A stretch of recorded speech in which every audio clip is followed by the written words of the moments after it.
Now it happened that he was passing through some grain fields on the Sabbath, and his disciples were picking the heads of grain, rubbing them in their hands, and eating the grain. But some of the Pharisees said, Why do you do what is not lawful on the Sabbath? And Jesus answering them said, Have you not even read what David did when he was hungry, he and those who were with him, how he entered the house of God, and took and ate the consecrated bread which is not lawful for any to eat except the priests alone, and gave it to his companions?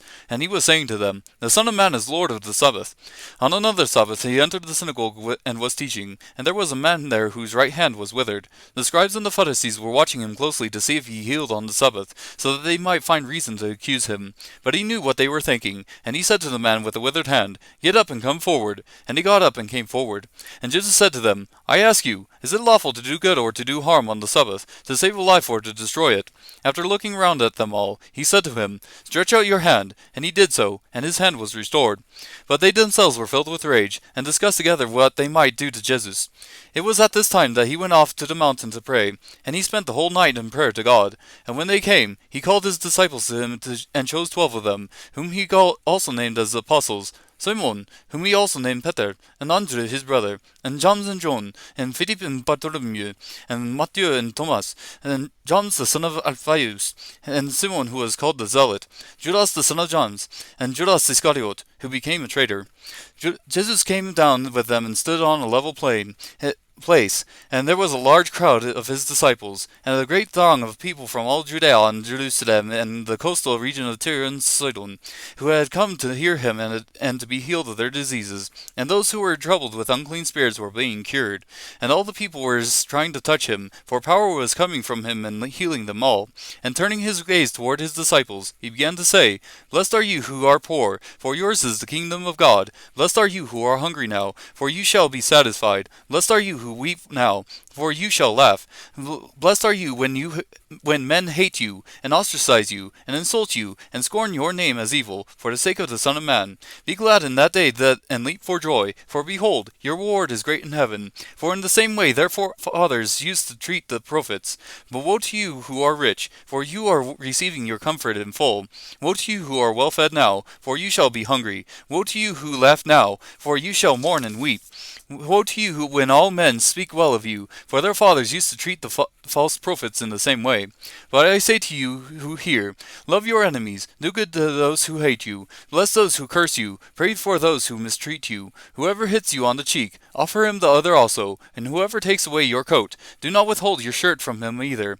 Give to everyone who asks of you, and whoever takes away what is yours, do not demand it back. Treat others the same way you want them to treat you. If you love those who love you, what credit is that to you? For even sinners love those who love them. If you do good to those who do good to you, what credit is that to you? For even sinners do the same. If you lend to those from whom you expect to receive, what credit is that to you? Even sinners lend to sinners in order to receive back the same amount. But love your enemies, and do good, and lend, expecting nothing in return, and your reward will be great, and you will be sons of the Most High, for he himself is kind to ungrateful and evil men. Be merciful, just as your Father is merciful.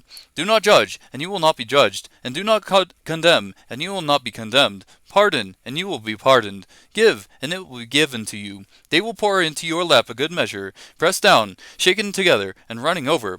For by your standard of measure it will be measured to you in return. And he also spoke a parable to them. A blind man cannot guide a blind man, can he?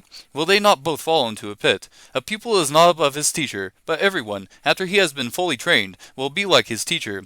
Why do you look at the speck that is in your brother's eye, but do not notice the log that is in your own eye? Or how can you say to your brother, Brother, let me take out the speck that is in your own eye, when you yourself do not see the log that is in your own eye? You hypocrite! First take the log out of your own eye, and then you will see clearly to take out the speck that is in your brother's eye. For there is no good tree which produces bad fruit, nor, on the other hand, a bad tree which produces good fruit. For each tree is known by its own fruit. For men do not gather figs from thorns, nor do they pick grapes from a briar bush. The good man out of the good treasure of his heart brings forth what is good, and the evil man out of the evil treasure brings forth what is evil. For his mouth speaks from that which fills his heart.